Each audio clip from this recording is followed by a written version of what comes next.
देखिए, बात उस समय की है जिस समय भगवान राम लंका के राजा रावण को मार करके अयोध्या नगरी में आए। अयोध्या नगरी में आने के बाद अपना जीवन सुखी से बिताने लगे। उसी समय राम का भाई लक्ष्मण, जिनकी पत्नी उर्मिला थी, उनकी नौकरानी एक सुधा थी। तो इधर लक्ष्मण और सुधा दोनों में जो है युद्ध हो जाता है। लेकिन किस बात पर युद्ध होता है आगे मिलेगा आपको।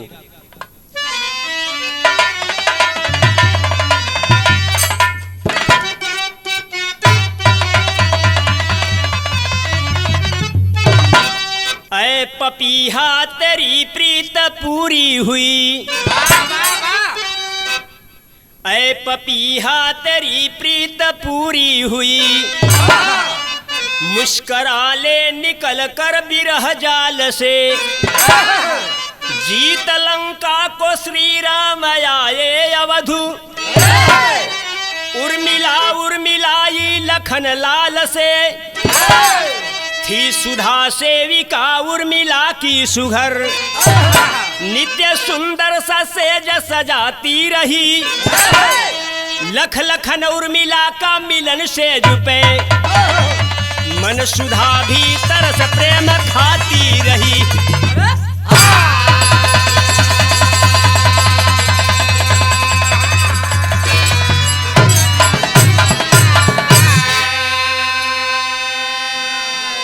भैया हो तर्ज लगल बच्ची, तर्ज ही बा बहुत पुरान बात से 40 साल पहले के कि लड़कियां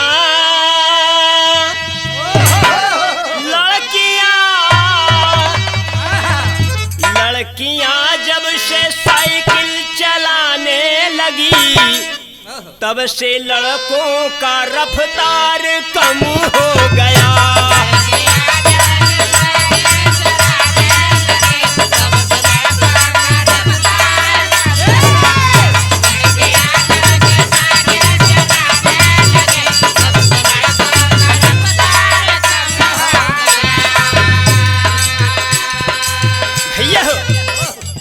तो तर्ज हो लेकिन भाव मिलल आपके। पुष्प पुलकन में उलझा भ्रमर था कहीं, तो कहीं बेदना गीत गाती रही।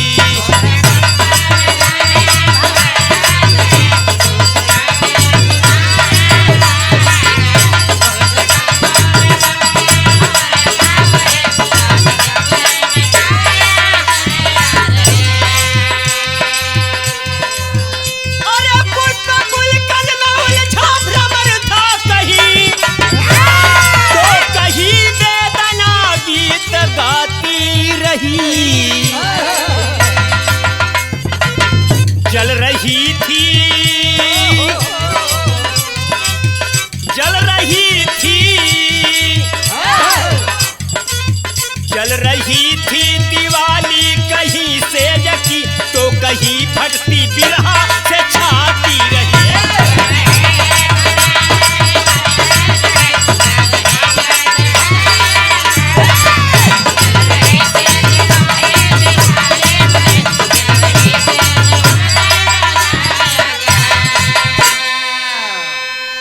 भैया हो जल रही थी दिवाली कहीं सेज की, तो कहीं फटती बिरह से छाती रही।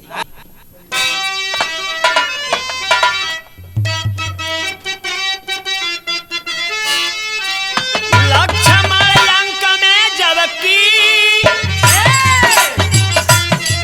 उर्मिला प्रेम बरसाती,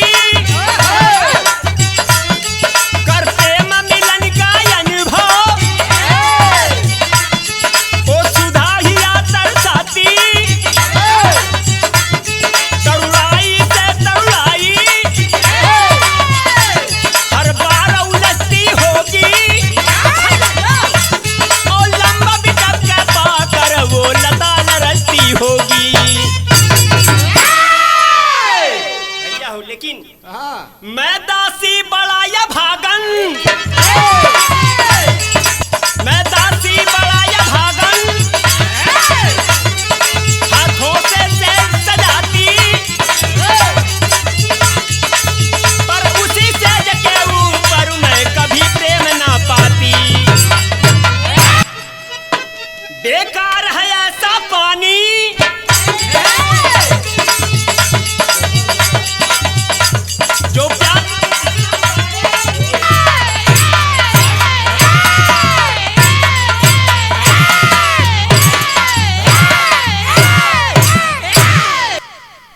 के सिंगार।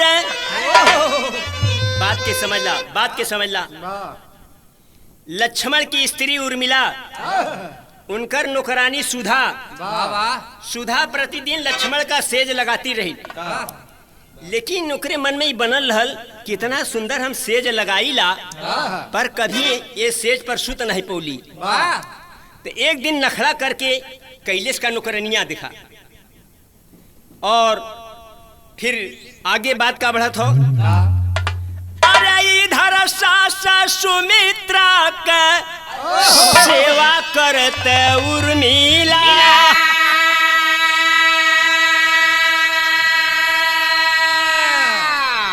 सोया गाई उनके गोलता।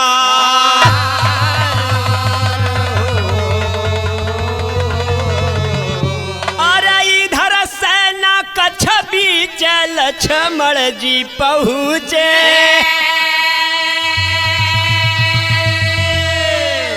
जहाँ सोई चादर पसार।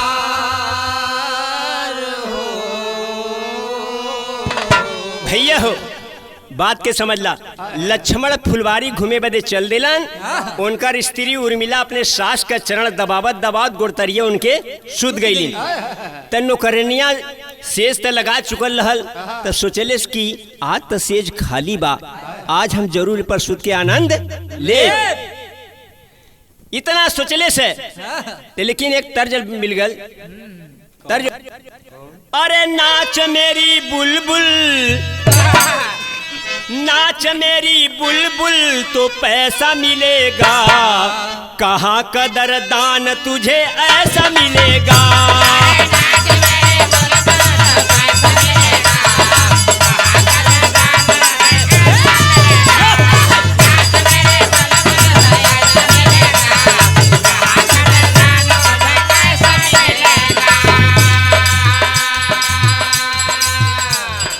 तब लक्ष्मण पहुंचलन त भैल का, सोचे लखन जी रिसाए गई है,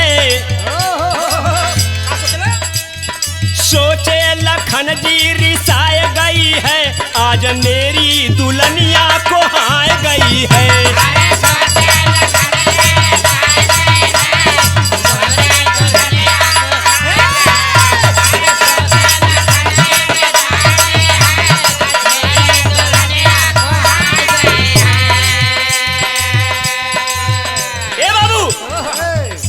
लक्ष्मण जब घूम के फुलवारी अलन तो सोचत हूँ कि हमारी स्त्री सुतल है। जब धीरे से चादर उठावत हूँ कि अरे हमको भी सोने दो, आप क्यों इतना नींद में विभोर हो गई हैं। लेकिन धीरे से नौकरनिया कैलेश का कि वही चादरा उठा करके देखले से तो लक्ष्मण आ गईलन। जब आ गईलन तो इधर कहत का हो, नौकरनिया कहत लक्ष्मण से, तड़पते दिल के सेज ऊपर सहारा दे दो,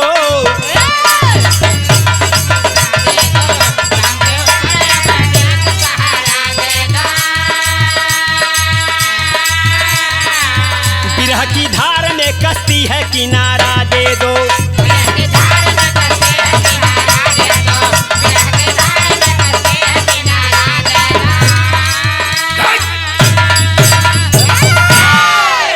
जब इतना बात लक्ष्मण सुनलन है, होकर क्रोधित लक्ष्मण दासी को मारे लात सही, धर्म डुबाने आई औरत की जात सही।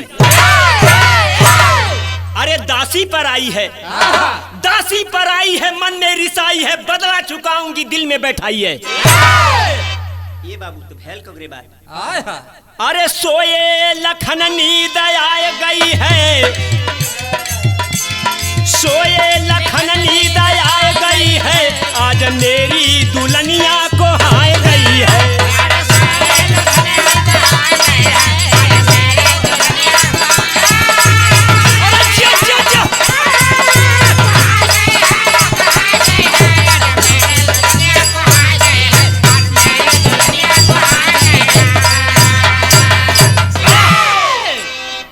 भैया हो बिरहा का असली भाव टेरी में अगल दिखा। अरे पानी के दिल में ज्वाला जल पड़ी, ए भैया पानी के दिल में ज्वाला जल पड़ी,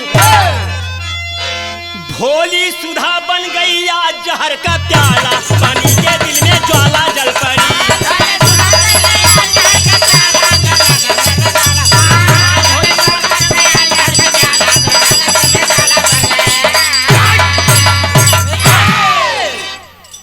भोली सुधा बन गई, अरे भोली सुधा बन गई आज जहर का प्याला, पानी के दिल में ज्वाला जल पड़ी। एक बात बहुत मार के किया, चाहे किसी की पत्नी हो, चाहे अपनी पत्नी हो, चाहे देश की पत्नी हो, कल औरत जब प्यार दिखाती है, अरे औरत जब प्यार दिखाती है, संसार ही अपना होता है। औरत जब द्रोही होती है, जीवन सुख सपना होता है। सो गए लक्ष्मण, सो गए लक्ष्मण मिला घात, दासी तलवार उठाई है, सर काट लक्ष्मण का पापिंधर 5 खंडे लगाई है।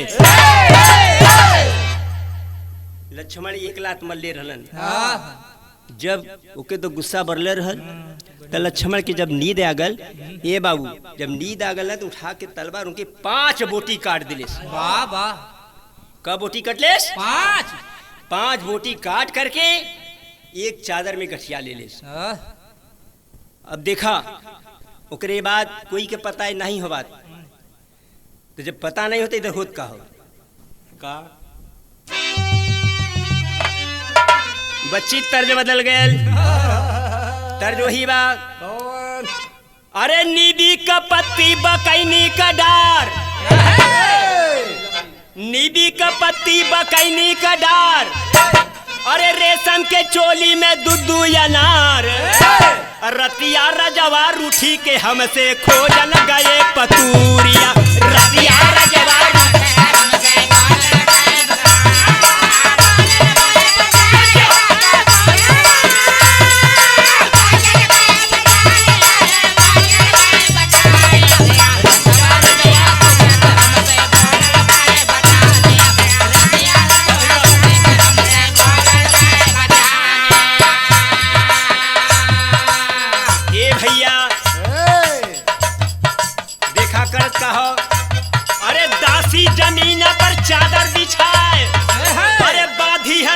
को गट्ठर बनाए और सरजू किनारे से वाला में फेंकी, लाशा उठा के गुजारिया।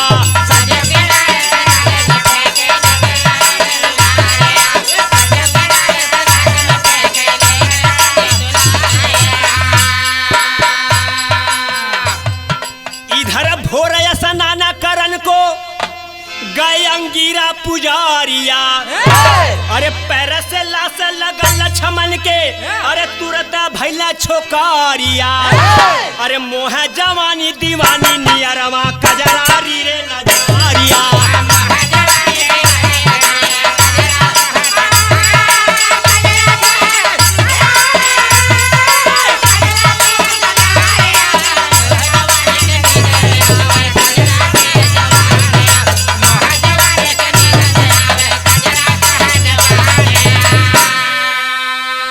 सोचे मुनि तब भ्रष्टकरण को, सोचे मुनि तब भ्रष्टकरण को, अरे आइल कोई पतूरिया, और श्राप दिए तू छुओगी जिसको मर्द बनेंगे गुजारिया।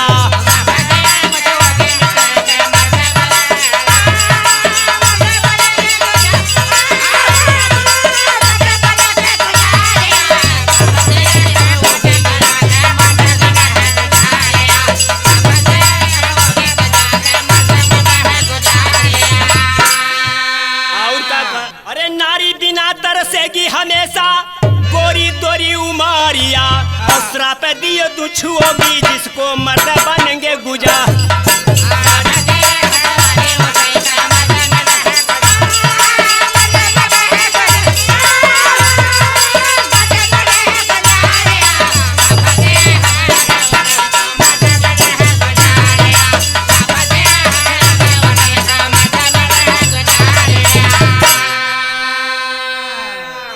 बाबू इधर भैल का, अरे इधर हुआ सोरा कहा गईले भैया लक्ष्मण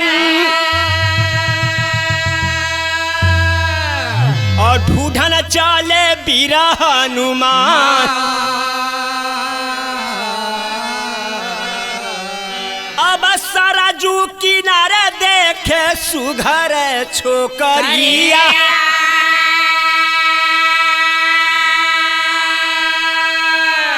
और डोल गया कपी के ईमान।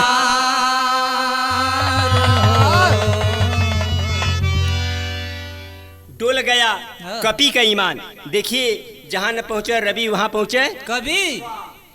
लोग बताते हैं हनुमान जी ब्रह्मचारी थे। तो इधर भैल का कहत कहूँ तरजोही मास्टर साहब। अरे कोठा ऊपर कोठरी हलवाइया का दुकान हाथ से लड्डू छूट गया। अरे हलवाइया मारा सान क्रिया ले जा राजा अब ही नदान क्रिया।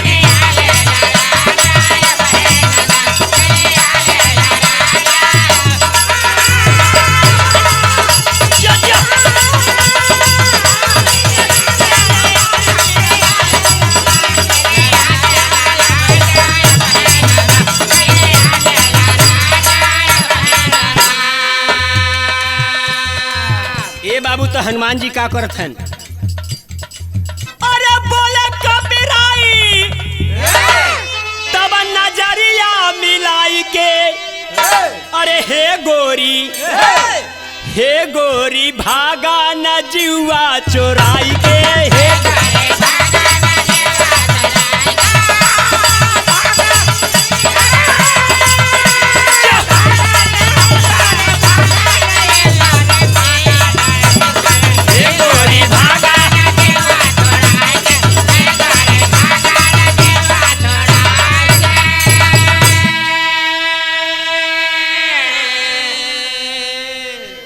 तब देखा लाज बस लखन न बोला सकुचाई। छतिया के छुए कपी पछिया बढ़ाई।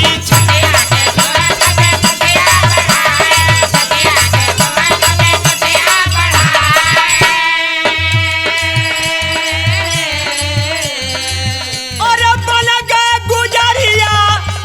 अरे मनवा डिगाई के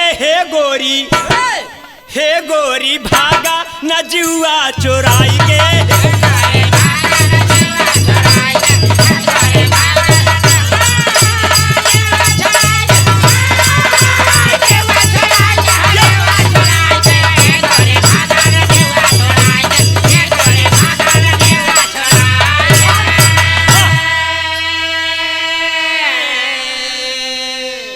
ए बाबू लक्ष्मण जी तो औरत बन गलन। बात के समझा पहले। लक्ष्मण जी औरत बन गए ललन। और हनुमान जी जब खोदे बजे चलन है तब देखत बन कि सरजू नदी के किनारे इतनी सुंदर लड़की, इतनी सुंदर कि ऐसा तीनों लोग में लड़कियां नहीं दिखलन। अब देखा हनुमान जी कब गैल मंडोल। अब लक्ष्मण समझ गए तो हमारे भैया हनुमान हुआ। लेकिन धीरे धीरे लक्ष्मण पीछे हटत हुआ। लेकिन हनुमान जी का काम बरत हुआ धीरे धीरे पोछ लगलन बढ़ावे अपन। तब भैल का तो कोई बात होत कहो पापट मास्टर।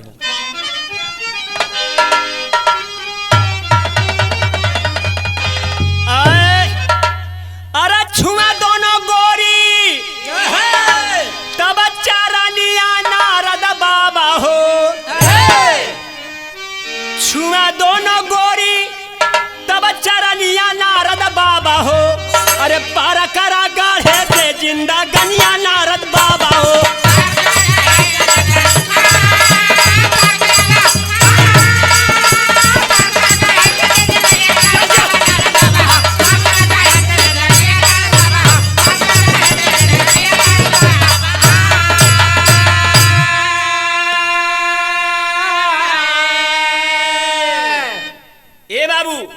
नारद जी पहुंचा तो रास्ते से तो देखा था कि दो औरत हाथ बड़ा सुंदर सुंदर है। नारद जी पहुंचल भैगा।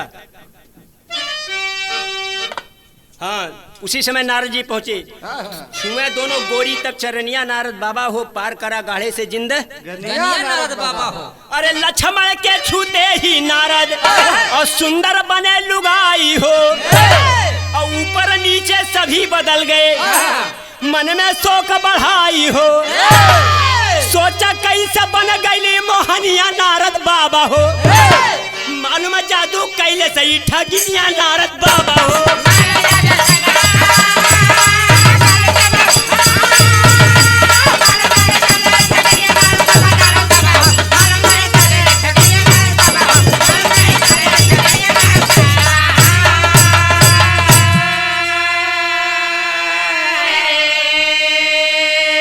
बात के समझ ला, अंगीरा मुनि का श्राप रहल कि तुम जिसको छू दोगी औरत बन जाएगा। लक्ष्मण जो है हनुमान के छुलन वो भी औरत बन गेलन। तब से नारद जी जाते रहे रास्ते से, वो भी छूल जा करके उनको उनका चरण छुलन, वो भी औरत बन गए। अब इधर भैल का अरे गजब समैया बीचे तीनों फांसी गईले। राम जी लखना औरो बीरा हनुमान।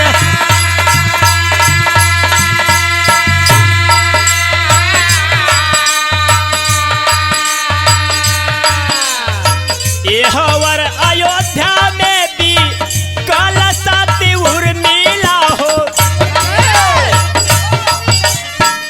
कहा लुप्त भैला मोरा सैया हो सुजान।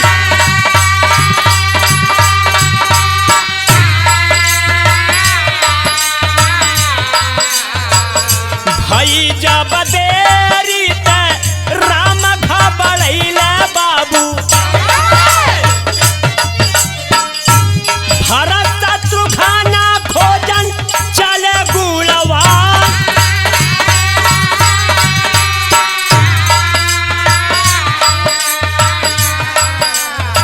सरजू किनारे तीनों देवी मिल गईली भैया। दोनों भाई माना में करते गुनाह।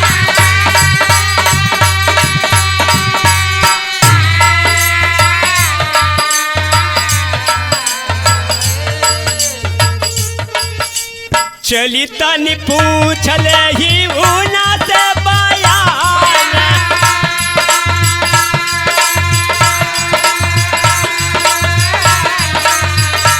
अरे देखा दोनों बंदूकों लखाना भूसा भाई ने।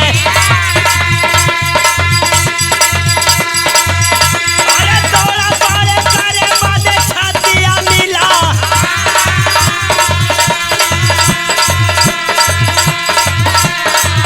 अरे भरत शत्रुघ्न भी लुगाई होई गईले।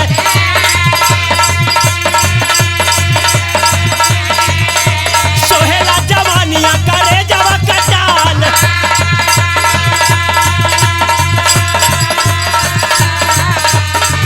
अरे भाई जब देरी त राम घबरैले।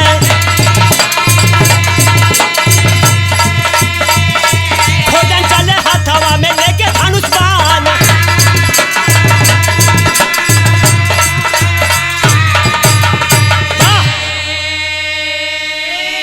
भैया हो, जब कोई का पता नहीं चलल, भगवान राम स्वयं धनुष बाण ले लेलन, खोजे बदे चल देलन। लेकिन खोजत खोजत सरयू नदी के किनारे पहुंचलन तो देखत हुए 4 मूर्ति लड़की के वही जगह घूमत देन। तब भगवान राम सोचलन चली तेन पूछी, लेकिन लक्ष्मण ते के चिन्ह गईलन कि हमार भैया भगवान राम हुआ। लेकिन भैल के इधर जाई के जब तुरंत ये धैल चरनिया। राम छुअत नारी भैला हो श्री माँ।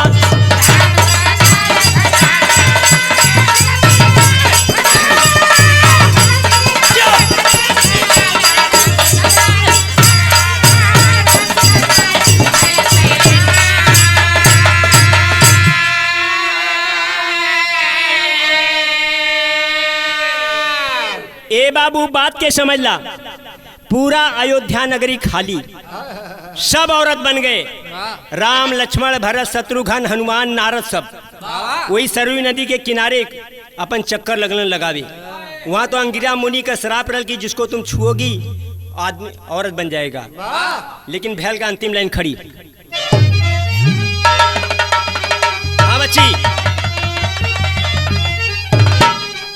अरे मालूम देवी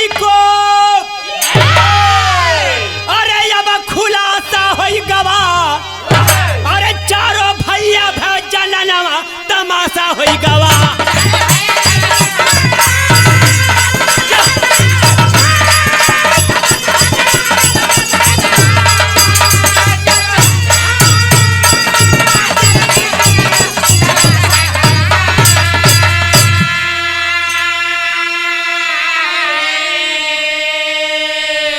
तब भैल का किए ध्यान श्री रामचंद्र जी गुरुवर वशिष्ठ आए, अरे पुत्रों का उद्धार करो, अरे कौशल्या को बुलवाए हो।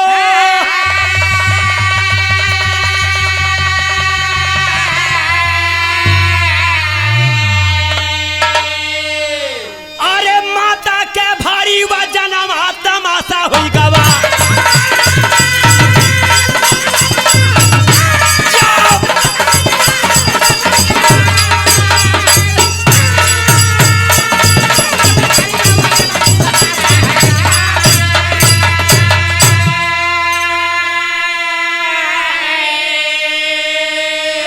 ए बाबू, भगवान राम संध्या कैलन, गुरु और वशिष्ठ जी अलन। तो वशिष्ठ जी बतौलन राम से कि देखो राम, जब आपके माता इस समय वृद्धा बिल्कुल हो गई थी, एकदम वृद्धा हो गई थी, चलने में असमर्थ थी, लेकिन धीरे धीरे पहुंच गई। लेकिन जो है उनके छाती से दूध का धारा फूटल ओ उम्र में, तब जा करके वही दूध से सब लोग नहिलेश, और तब जा करके पूरा सब लोग का समय बदल, यानी फिर औरत से आदमी बने। लेकिन भाव मिलन, वृद्धावस्था में कौशल्या सतीत्व को दिखलाई, अरे चली ध्रुत धारा छाती से सबके ऊपर जाई, सबई भैया मारा दनवा तमाशा हुई गवा।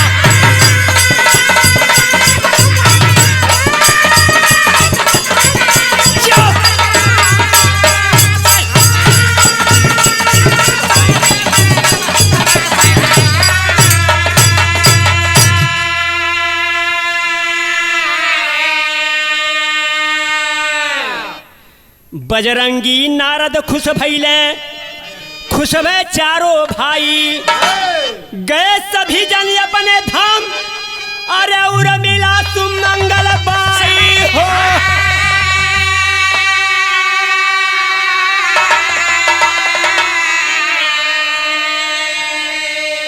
पाके अपन हो सजनवा तमाशा होई गवा। खत्म दास्ता गुरु गणेश, गुरु रामलाल मुर्बा का, स्वर्ग गए चंद्रिका कवि, अरे बच्चन का बीजा पताका हो।